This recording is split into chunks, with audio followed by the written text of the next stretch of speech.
Tidak semua luka adalah permusuhan. Tidak semua sejarah harus berakhir dengan pembalasan. Kadang Allah ingin menunjukkan bahwa yang berasal dari musuh bisa menjadi belahan jiwa risalah. Sayyidah Sofia adalah putri dari pemuka Yahudi paling vokal menantang Rasulullah Muhammad SAW. Tapi takdir membawanya ke sisi Rasulullah sebagai istri yang dimuliakan. Beliau tidak datang dalam kebanggaan, tapi dalam luka. Beliau tidak masuk Islam karena paksaan, tapi karena beliau melihat kelembutan yang tidak dimiliki bangsanya. Dan kisah ini akan mengajari kita bahwa cinta yang lahir dari luka bisa jadi paling dalam, dan perjalanan menuju iman tak selalu melalui ketenangan, kadang justru melalui kehancuran. Beliau adalah Sofia bintu Huyai ibn Ukhtab bin Sa'yah an-Nadariyah. Keturunan dari Banu Nadir, salah satu kabilah Yahudi terbesar di Madinah. Ayahnya, Huyai bin Akhtab, adalah pemimpin tertinggi mereka dan dikenal sebagai penyusun makar terbesar pada Rasulullah Muhammad SAW. Sofia adalah putri dari darah kaum penentang, tapi hatinya justru dipilih Allah untuk menjadi penerima cinta dari utusan Allah. Nasabnya mulia, bahkan nasab beliau tersambung kepada Nabi Harun alaihissalam, saudara Nabi Musa alaihissalam, menjadikannya sebagai satu-satunya istri Rasulullah Muhammad SAW yang memiliki garis kenabian dari kalangan Ahlul Kitab. Ketika perang Khaybar pecah tahun ke-7 Hijriah, Rasulullah Muhammad SAW memimpin langsung pasukan untuk menundukkan benteng Yahudi terakhir yang menjadi ancaman politik dan militer di Madinah. Dan di benteng itulah ayahnya, Huyai, terbunuh. Suaminya kala itu, Kinanah ibn Ar-Rabi, tewas dalam perang, dan Sofia menjadi tawanan. Bayangkan, seorang wanita bangsawan, putri pemimpin besar Yahudi, istri dari hartawan Khaybar, semua itu lenyap dalam semalam. Yang tersisa hanyalah diri, luka, dan masa depan yang tak jelas. Beliau ditawan oleh sahabat Dihyah Al-Kalbi. Namun beberapa sahabat melihat bahwa wanita ini berasal dari darah terhormat dan memiliki peran yang besar. Maka mereka mengusulkan kepada Rasulullah Muhammad SAW untuk berikan tebusan yang lebih baik untuk Dihyah, dan muliakanlah Sofia dengan perlakuan yang sesuai dengan kehormatannya.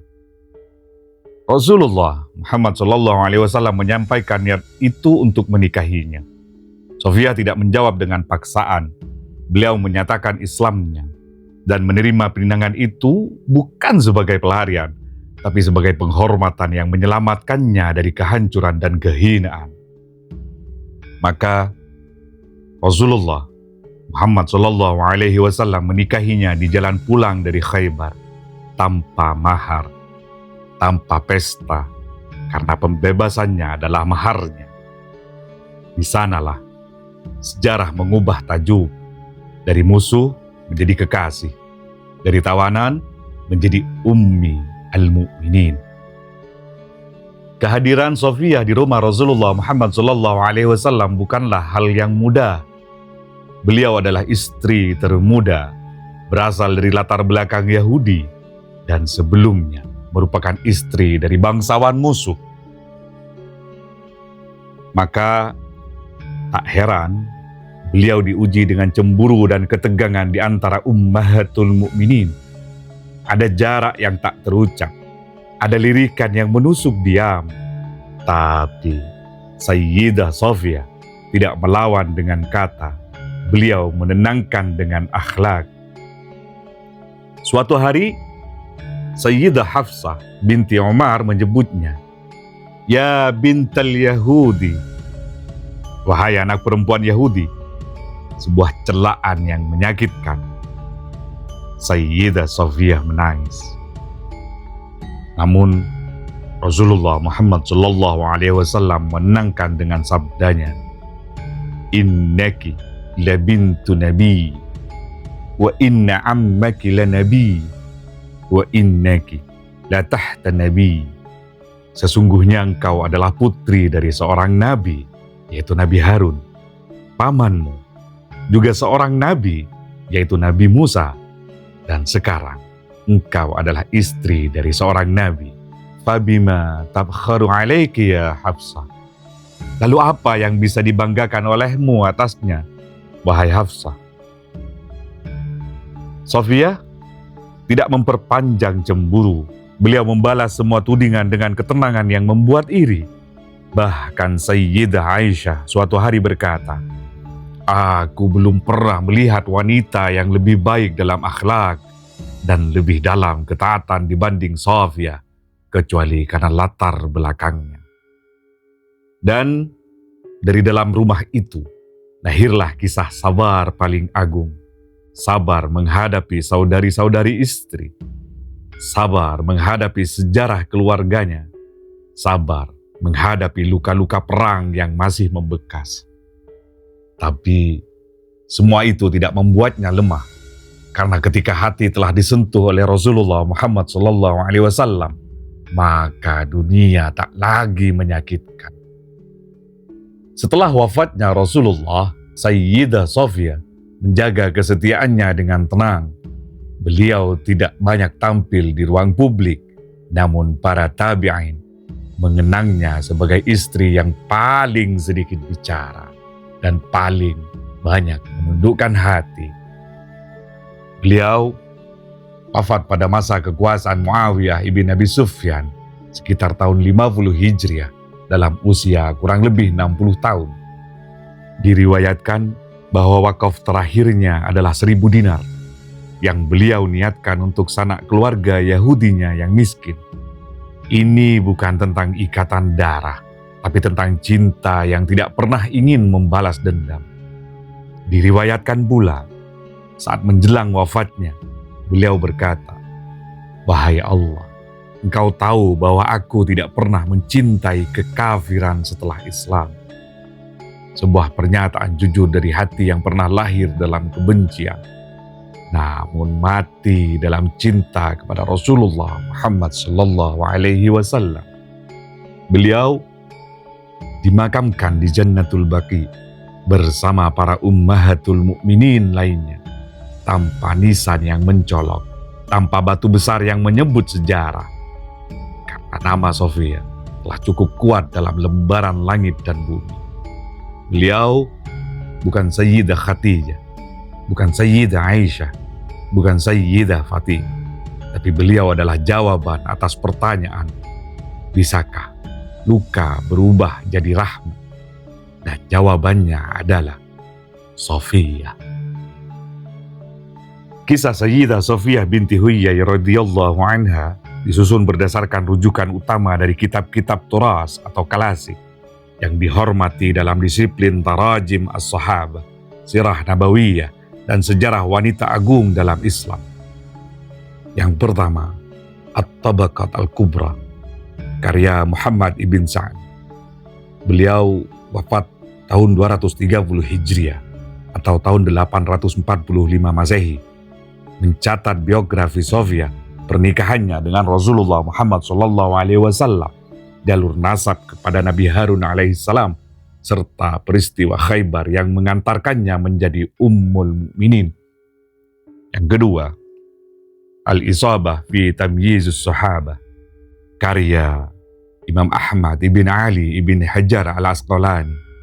Beliau wafat tahun 852 Hijriah atau tahun 1449 Masehi, menyebutkan kejadian-kejadian cemburu antara istri Nabi, pembelaan Rasulullah Muhammad SAW terhadap Safiyah, serta riwayat terakhir hidupnya dan wasiat sebelum wafat. Yang ketiga, Sirul A'lam An-Nubala, karya Syamsuddin Az-Zahabi, wafat tahun 748 Hijriah atau 348 Masehi menguraikan sifat zuhud dan sabar Sayyidah Safiyah, kehalusan akhlaknya, serta penghormatan para tabi'in terhadap beliau setelah wafatnya Rasulullah Muhammad SAW. Yang keempat, Al-Bidayah wan Nihayah, karya Imam Ismail ibn Kathir, wafat tahun 774 Hijriah atau 1373 Masehi, mencatat kronologi perang Khaybar, kedudukan Sayyidah Safiyah di mata Rasulullah, serta kisah pembebasannya dari status tawanan dengan pernikahan yang amat sangat mulia. Teman-teman sekalian, mari sejenak kita renungi, kita tafakkuri bahwa beliau lahir dari keluarga yang memusuhi Nabi. Beliau tumbuh dalam lingkungan yang membenci Islam. Beliau menyaksikan suami dan ayahnya tewas dalam satu hari. Tapi beliau tidak menutup hatinya. Karena dalam luka yang begitu dalam, Allah mempertemukannya dengan rahmat paling tinggi, yaitu Rasulullah Muhammad SAW.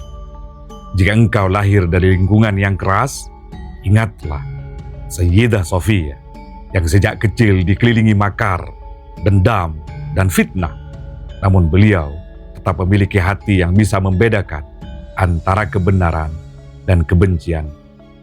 Jika engkau pernah kehilangan suami, keluarga, dan status, Sayyidah Safiyah kehilangan semuanya dalam satu malam. Namun beliau tidak kehilangan adab, tidak kehilangan kehormatan, dan tidak membiarkan masa lalu menutup masa depannya. Jika engkau merasa tak dihargai karena asalmu, Sayyidah Safiyah adalah Yahudi, masuk ke rumah kenabian yang dipenuhi muslimah dari Quraisy. Beliau sempat dicela, beliau sempat diremehkan, tapi Rasulullah Muhammad SAW membela martabatnya dengan kata-kata yang mengangkat derajatnya ke langit. Engkau adalah keturunan dari seorang nabi, pamanmu juga nabi, dan engkau adalah istri dari seorang nabi. Jika engkau diam tapi ingin berarti, Sayyidah Safiyah bukan wanita yang banyak bicara, tapi beliau banyak berzikir, banyak sabar, dan banyak dicintai Rasulullah Muhammad SAW tanpa perlu memenangkan adu kata. Maka siapapun engkau, jika engkau sedang bertarung dengan luka, jika engkau sedang berjalan di antara runtuhan sejarah keluargamu, jika engkau sedang merasa tak layak dicintai karena masa lalumu, maka lihatlah Sayyidah Safiyah, karena dari luka itu Allah bisa mengangkatmu menuju pelukan Rasulullah Muhammad SAW. Alhamdulillahilladzi yajburul qulub ba'dal kasri wa yaghfirudz dzunuba ba'dat taubah wa yarfa'ul ibadah ba'dadz dzillah. Segala puji bagi Allah yang membalut hati setelah retak, yang mengampuni dosa setelah taubat, dan yang mengangkat hamba setelah kehinaan. Salamun 'alal lati ja'at min asrid dhalalah fa fatahallaha laha babal qurb wa sarat nura fi baitin nabi. Salam atas wanita yang datang dari belenggu kesesatan, namun Allah bukakan baginya pintu kedekatan dan menjadikannya cahaya di dalam rumah Rasulullah Muhammad SAW. Wassalamu ala man ittaba'al huda wa rahmatullah wabarakatuh.